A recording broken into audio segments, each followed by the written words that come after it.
All right, happy Monday and welcome to the show Spring Trends on Western Spring Television, where we bring you who is trending, what is trending, why they're trending, and what people are saying about the who, the what, and the why. My name is Emmanuel Ujadugele. Now, of course, you can follow us on all our social media platforms on Facebook and Instagram at Western Spring Television, and on Twitter at WSTV_NG. On YouTube, it is Western Spring Television. Do well to subscribe to our channel.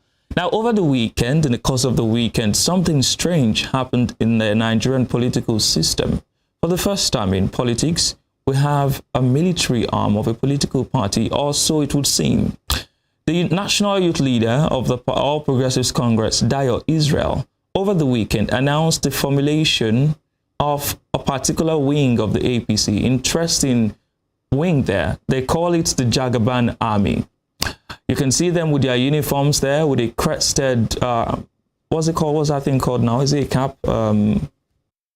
Yeah, what they wear on their head is a cap. It's a cap, yes. A crested military cap. You can see them giving salutes there. You see the next tweet there where he was talking about people choking on that and saying that there's Asiwaju Air Force, there's Asiwaju Army, there's Asiwaju Air Force, and all of that. And then the next tweet is talking about Jagaban Army trending in Nigeria. A lot of persons have responded to that very strongly, and some persons have quoted some sections of relevant laws. I'd like to show you the first section. That's section 251 of the Criminal Code, states that any person who, not being a person serving in any of the armed or police forces of Nigeria, wears the uniform of any of these forces or any dress having the appearance or bearing any of the regimental or other distinctive marks of any such uniform in such manner or in such circumstances as to be likely to bring contempt on that uniform, or employs any other person so to wear such uniform or dress, is guilty of a simple offense and is liable to imprisonment of 3 months or to a fine of 40 naira. No exception here. Well, that's the first law that has been brought. Now, the second law that has been brought is section 92 of the Electoral Act 2022. Section 92 from 5 to 8 says a political party, aspirant or candidate of a political party shall not retain, organize, train, or equip any person or group of persons for the purpose of enabling them to be employed for the use of or display of physical force or coercion in promoting any political objectives. 6. A political party shall not keep or use armed private security organization. And 7. A political party aspirant or candidate who contravenes any of the provisions of this section commits that offense, and then you can see the appropriate fines there. Now let's see how people have responded to that particular story. The first person responding there is David Unday, who is a popular journalist. He says, since this is okay and the Nigerian military sees no problem with it, I hope when BBN start sewing these uniforms for themselves and calling themselves Erica Army and White Money Army and giving themselves ranks and organizing street marches, nobody would talk. David is still speaking on the next tweet. It says, this Dayo Israel, that's the APC youth leader now, should be detained somewhere answering questions. 1. Created a paramilitary force on behalf of a politician. 2. Awarded himself a commanding rank within it. 3. Wore a pseudo-military uniform with a crested heart. 4. Gave a salute in public. Dare says, DSS should be on alert. Bola Tinubu is using Dayo Israel to create a new group called the Battalions. This was how Nazi in Germany started. We don't want wars that would destroy Nigeria. And Kelechi says, introducing military-style uniform into politics is a very dangerous thing to do. History is the guide. UC Maxwell says section 92 referred to is that of the Electoral Act. The law is also in pari material with the provisions section 227 of the 1999 Constitution. These guys are making a mockery of not only electoral laws, but even the Constitution of Nigeria. Are we jokers? At INEC Nigeria. Peter Obi, Grassroots Mobilization, says the actions of Dayo Israel and his cohorts contravene section 92, 5 to 8 of the Electoral Act, and INEC Nigeria and relevant security agencies should act in accordance to the law. Dear Nigerian government, kindly act on this. None of these armies should be used to attack any voter on election day.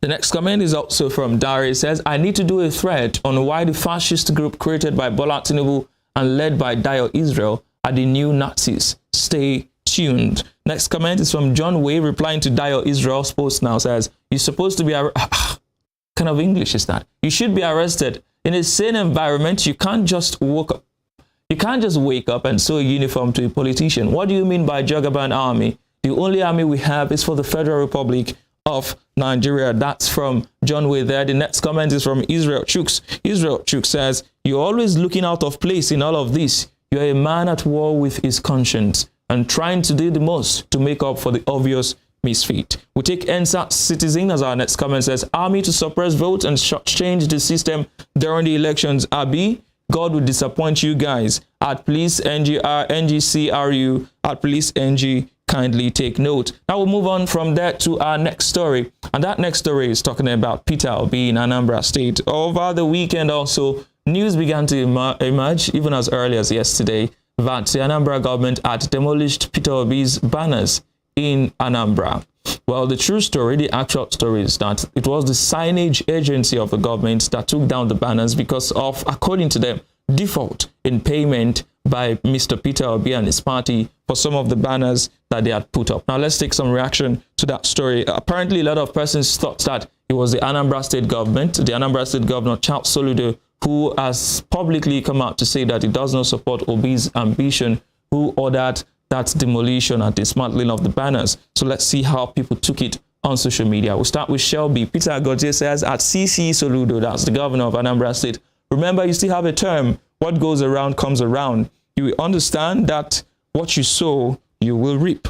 Austin Ahimare is next. He says, these are the kind of promise the governor can keep to, but can't keep their promises of a better life for its citizens. The next comment is from Thank God Eziano, replying to the Punch newspaper. The Punch newspaper did break that story. It says that Mobile Punch Soludo is fighting a lost battle. Soludo knows too well that after his tenure as Anambra State governor, he is finished politically. Even those that are now deceiving him will never trust him. He will be Rochas and Okorocha. John G.C. Madubuke says, why do the Igbo hate themselves so much? Why do Igbo politicians have this slavish mentality and always sought to pull down their own so as to be accepted by other enemies as Nigerian? Uche of God is our last comment on that story. Says, why does CC Soludo have this amount of hatred for Obi? Like, to what end? Most of our Southeast politicians are really very dumb. Look at Umahi, Uzodinjo, Oji Uzokalu, and all their likes. Thank God for Obi, who has changed the narrative and will soon lead Nigeria, God willing. Well, that's that on that story. Again, we move away from that. And the General Overseer, founder of the Citadel of God Church, Pastor Tunde Bakare, who was running mate to Muhammadu Buhari so many years ago, yesterday was in the news at his church service. He gave some very, very strong admonitions. I'd like to show you some part of what he said yesterday.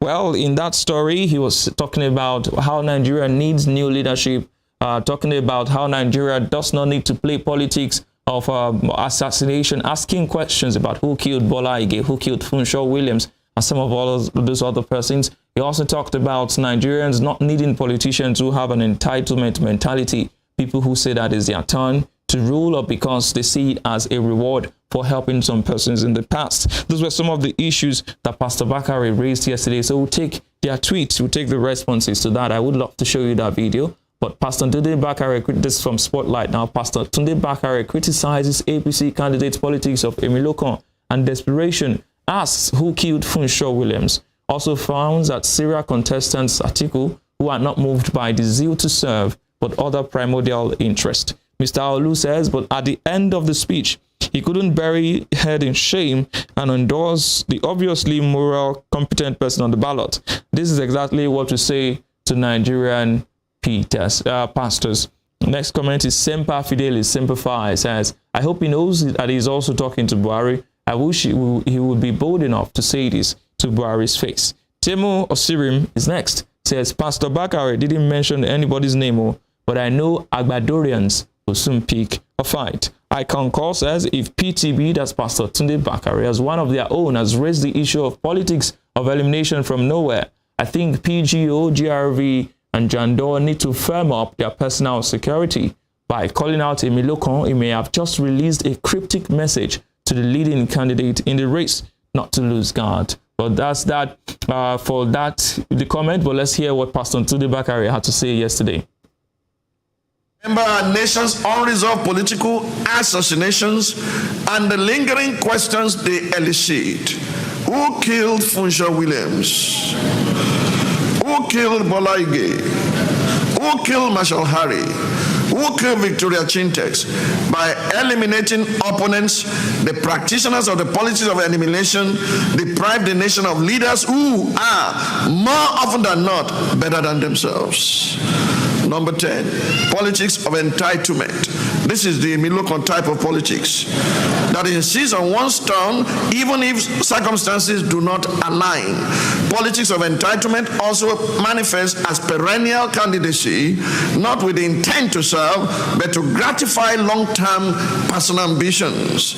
It could also manifest as insistence on a given political office as a reward for what one considers a lifetime of sacrifice to the nation.